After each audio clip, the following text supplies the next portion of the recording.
Hello, my name is Sofía Vázquez, and I'm a third semester student from the Bicultural program at Campus UVM Zapopan. I think we can all agree that we've all had to adapt to the pandemic in different ways, whether it's working from home or having to take precautions to go to work or rearranging a living situation. But most of us have had a certain security. We have a home, access to medical services, a job that might be able to accommodate you working from home or providing a safe work environment. Everyone's had a hard time, but we've been so focused in our adaptation to the pandemic and the people around us that we've barely spared a thought to those who didn't have the opportunity. People who lost their jobs, those who couldn't afford to stay home, those who caught the virus and had or have to struggle financially to pay for the treatment. That doesn't make us bad people. We're not bad people for not paying attention to our surroundings. We can forget that there's other people out in the world, especially when we are living a situation where we can no longer go out into the open without being concerned for our own health. What would be the downside is that even after hearing it, thinking it, or actually seeing it, we still brushed it aside. And the reality is, we've had time to adapt. We've had time to process the situation and accommodate to our needs. But now it's time that we come together and work through it. Right now, we are living a pandemic. We are living in an era that will go down in history as the most chaotic year. And because we are living through a pandemic, our world has been turning upside down. When people read about the events that occurred in 20 years, 40 years, 100 years, they'll look back at over 5 natural disasters, 3 changes in society's collective thinking, 3 political changes in the structure, and that only happened in the first half of the year. We're adapting to a new way of living, a new social structure, a new communication system, a new economical development. And it is because of the COVID 19 that these social changes came to be. However, we've been the ones to determine their effect. We are living history, but we're also making it. Basic human rights are something we can usually take for granted. After all, they're basic human rights and everyone is human. Well, we're already not paying enough attention to basic needs such as medicine and health. We found out that in first world countries such as China and Italy, the shortage of medical supplies for treating COVID made the non-important patients not be treated. And in the US, healthcare isn't already regularly free, but in order to get tested or treated, you have to pay a fee just for having COVID. Freedom of information isn't even mentioned because the lack of information we've had about this virus leads to speculation. Minority rights were altogether avoided, education rights were forcefully pushed aside as we went into quarantine, and they were never rightfully started up until about 2 months ago. And those are only the big picture issues in the world. How about we dive deeper? The World Meter has estimated that Mexico had over 1,006,152 COVID cases registered. About 24,140 more were named pneumonia rather than COVID. We are one of the countries with the most overall cases, yet we've hidden most of them so that the others don't think that we're living a terrible situation.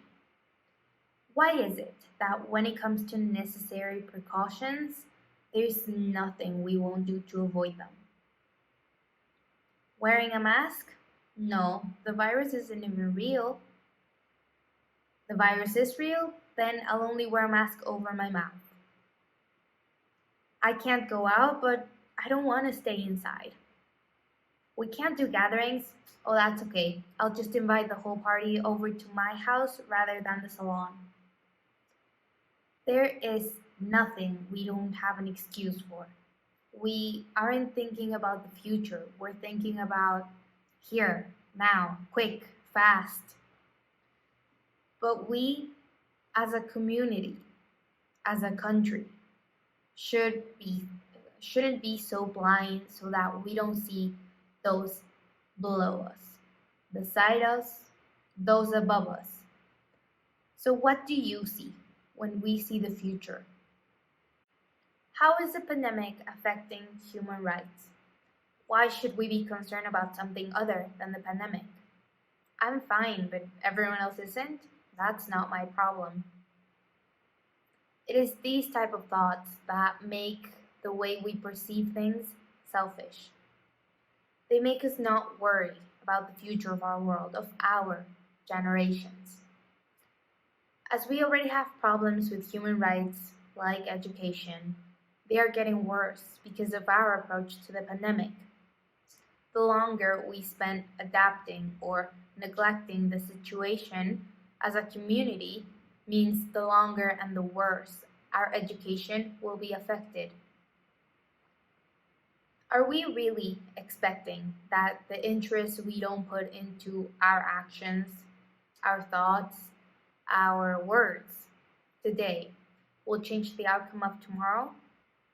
Because if so, we are not seeing that according to the World Education Services, most Mexicans have a low education level as of under 63% of the population who don't finish their middle high education. And that was when kids had to go to school. But the pandemic has made us find a way around it for education. Medium and lower social classes have a higher sickness and contagious rates with common diseases such as the flu. By forcefully opening up the economy without a plan, those numbers become 100% chance of contracting the disease. Human rights were made for people to be well, to have education, health, information, to be heard, and to be able to express themselves. But has the pandemic muffled them, or have we? Whilst we're all wishing that the pandemic didn't have to occur, we are all wishing that we could be healthy and that we didn't have to wear a face mask every time we walk out the door. But why is it that we are wishing and hoping for that to happen when we could help make it happen faster and in a safer way? Following safety precautions in a disease such as COVID is extremely necessary, and if not for one's health, then for the greater good. In the time we must spend recovering and readapting, following simple rules placed because of the COVID-19 pandemic will make the bigger difference in the simple time we remain in the pandemic. And our focuses as a community and nation will be to a solution or a proper handling of the situation. By realizing human rights are something we still need to fight for, and especially in the situation we are living in, where they need to be prioritized on themselves and in COVID, we can go back to a normality where people start considering others and following what's needed. The way we deal with ever-surging problem and the outcome of the situation won't only be written in the next history books. They will be marking a whole generation, as well as molding the way the next generation will handle any incoming problem. We are marking a time physically and socially. Will we show the progress by exercising human rights, or will we fall back on what has been done before as we ignore the problem and hope that it goes away? Will we be able to change? If we want to achieve respect amongst all humans, why don't we help achieve it? If the future of the next generations and the way they respect or perceive human rights lies on us, will we act for them?